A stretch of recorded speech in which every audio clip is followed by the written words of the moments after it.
Yo guys, mungkin sebagian dari kalian udah tahu kalau gue adalah user dashcam 70mi M500. Nah, setelah menggunakannya untuk beberapa waktu, gue merasa udah tiba saatnya untuk mengupgrade-nya. Karena gue butuh dashcam yang tidak hanya bisa merekam bagian depan kendaraan saja, tapi bagian belakang juga. Mengingat insiden-insiden lalu lintas di ibu kota yang super padat ini berpotensi terjadi dari sisi mana saja. Dan sebenarnya, insiden lalu lintas itu nggak cuma kecelakaan loh, bisa juga modus kejahatan.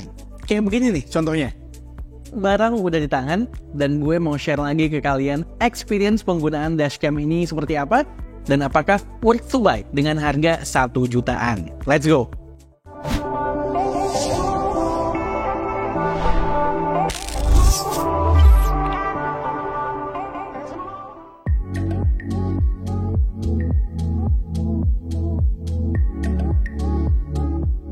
Singkat aja, kita lihat dulu apa yang didapatkan dari dalam box. Yang pasti ada 2 set kamera, depan dan belakang. Yang gede unit depan, yang kecilan unit belakang. Kemudian ada converter lighter to USB-A, alat buat ngerapihin kabel, 2 set kabel dengan panjang yang berbeda, masing-masing untuk input DC dan AV to USB-A. Terus ada 1 bracket dashcam untuk bagian depan, 1 set stiker bening, dan buklet-buklet pastinya. Sebelum kita praktek, gue kasih teorinya dulu ya, alias spesifikasi. Untuk kamera depan, menggunakan sensor Sony IMX335 dengan resolusi 5MP, yang bisa merekam up to 2592x1944p. Nice! 2,7K ini artinya resolusinya. Bukaannya 1,8, lumayan gede nih, membantu di sikon yang minim cahaya. Untuk FOV-nya sendiri 140 derajat. Cukuplah untuk mengcover area depan mobil gue. Walau emang ini nggak selebar 70mi M500 gue terdahulu. Tentunya punya built-in Wi-Fi untuk koneksi ke HP kita dan ada GPS GLONASS juga. Sehingga bisa merekam koordinat posisi kita serta kecepatan mobil kita juga ketika perekaman berlangsung. Kelihatan nih di kanan bawah layar. Dengan catatan, emang kalau lagi di basement pasti ya nggak kelihatan detailnya. Kan ya ruangan tertutup, nggak bisa detek satelit juga.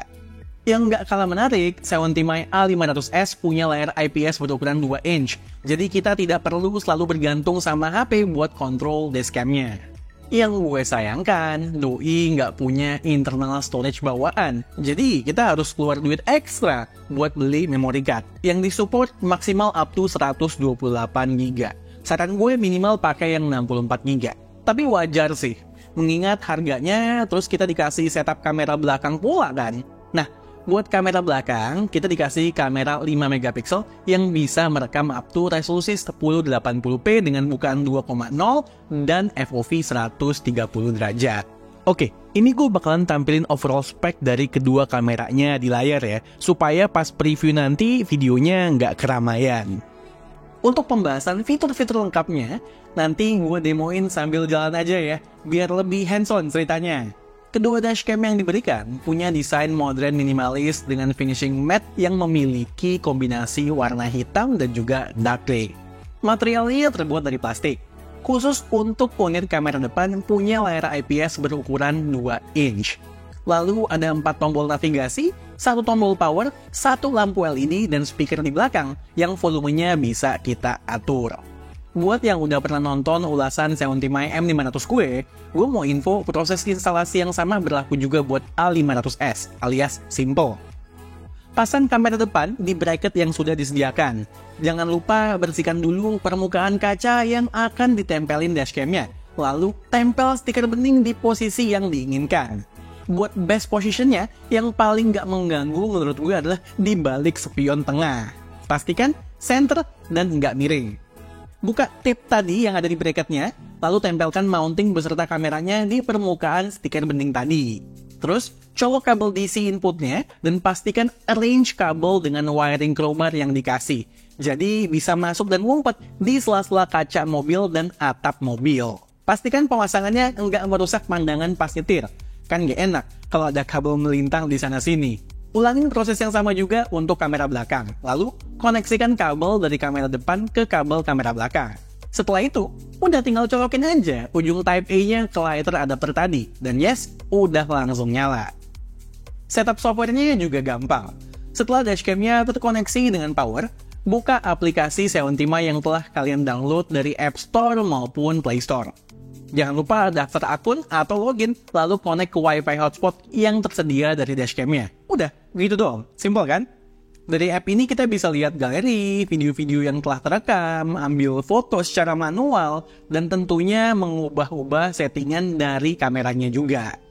Oke deh, langsung aja kita tes kali ya sambil jalan biar gue bisa share full experience-nya seperti apa. Let's go!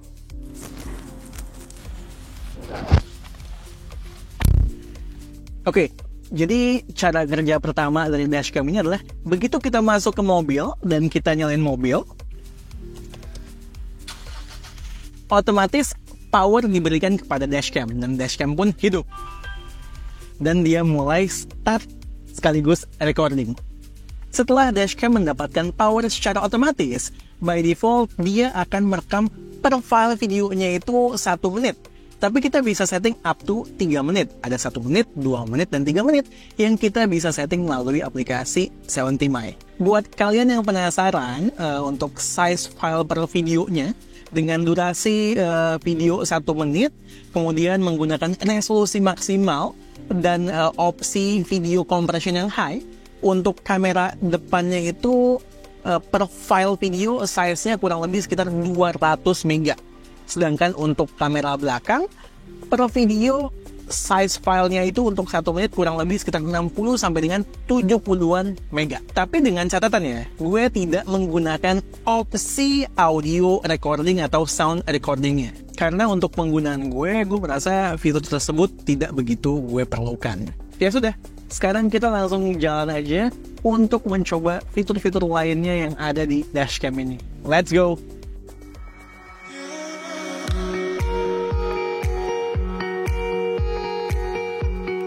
Gue pribadi, selama menggunakan dashcam ini untuk kamera depan, resolusinya itu selalu gue set yang paling tinggi. Tujuannya agar semua kejadian itu bisa terekam dengan jelas dan tajam. Buat FOV-nya, field of view-nya, harus gue akui ya, ini yang tipe A500S ini downgrade dari dashcam 70my yang sebelumnya gue gunakan, M500. Karena yang sebelumnya FOV-nya itu 170 derajat, sedangkan yang sekarang itu 130 sampai dengan 140 derajat untuk yang belakang maupun depan. Tapi kalau gue lihat overall FOV-nya ini udah bisa cukup banget ya mengcover lebaran mobil secara keseluruhan. Udah bisa terpantau dengan baik kejadian di belakang maupun depan. Oke, lanjut. Tadi break isi solar dan beli kopi dulu sebentar. Kalau tadi kita udah obrolin juga beberapa fitur yang terkait hardware, gue juga mau share beberapa fitur terkait software yang menarik. Ada yang namanya Wide Dynamic Range. Jadi ketika kita driving ke arah sinar matahari atau sikon cahaya yang high contrast, footage-nya itu enggak kayak siluet gitu. Jadi bakalan tetap terekspos dengan jelas, sehingga kita bisa melihat situasi dan kondisi rekaman di file videonya itu tanpa ada kendala apapun. Lalu lanjut ke sikon challenging yang berikutnya, kayak low light.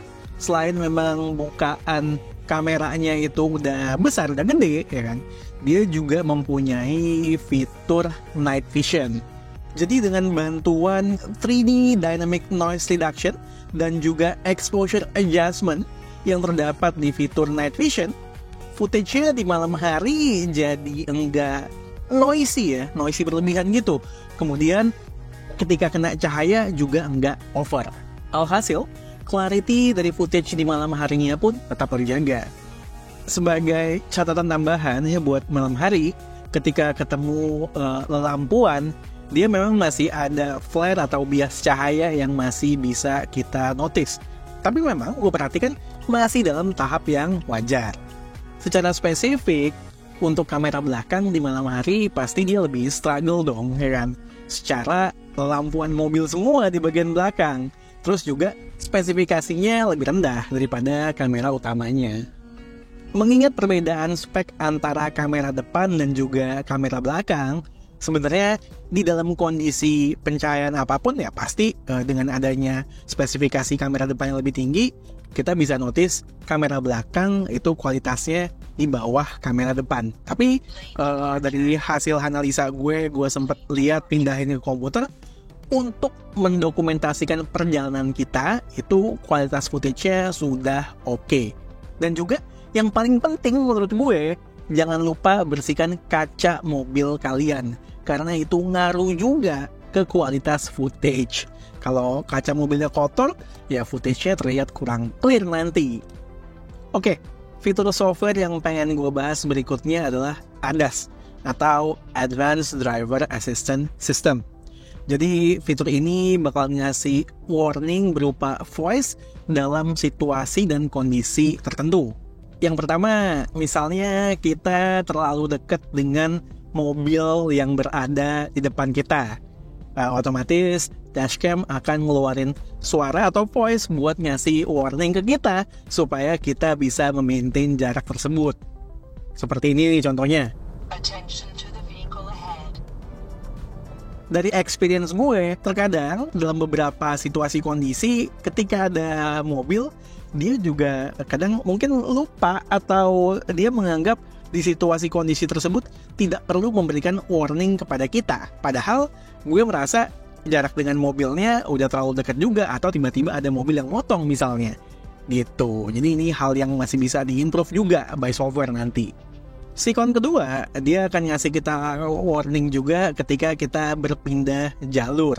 Seperti ini contohnya.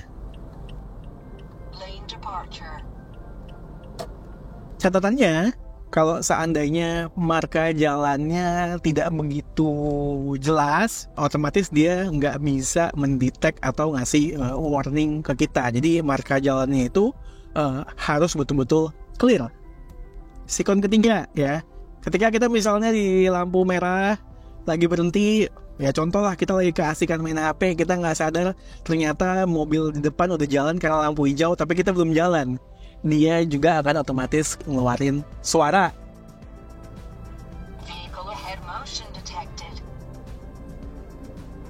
Jangan lupa sebelum menggunakan fitur yang berhubungan dengan ADAS ini harus dikalibrasi terlebih dahulu.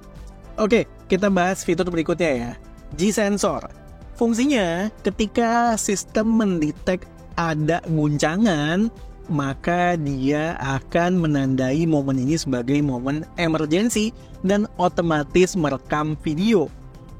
Untuk mengaksesnya pun, di album ada folder khusus. Jadi kita bisa langsung memilahnya atau memilihnya gitu loh. Oh ternyata ada momen spesifik kejadian di folder ini ketika ada kejadian emergency tadi. Dari experience gue, fitur yang terkait G-Sensor ini terkadang bisa ke-trigger ketika gue lagi driving naikin polisi tidur yang agak gede dan agak tajam gitu misalnya, ya kan? Dia akan notice itu sebagai keadaan emergency, padahal enggak. Tapi mungkin ngakalinnya bisa diatur sensitivitas emergensinya atau G-Sensornya ini melalui aplikasi Seontimai. Tinggal di-adjust aja levelnya. Oke, fitur terakhir yang pengen gue bahas adalah fitur yang berhubungan dengan hardwiring, dimana hardwiring kitnya ini kita harus beli secara terpisah dan juga harus kita koneksikan ke sistem mobil secara langsung, nggak cuman ke koneksi USB kayak dashcamnya aja. Dan siogianya hal ini dilakukan oleh orang yang profesional. Fungsinya, ketika kita parkir mobil dan mobil mati, dashcam tetap bisa merekam video selama 24 jam sekalipun, atau istilahnya parking surveillance, dan juga bisa meng-enable yang namanya time-lapse recording. Tapi lagi-lagi ini bukan fitur yang wajib kalian beli atau kalian miliki, hanya sebagai opsi yang tersedia saja.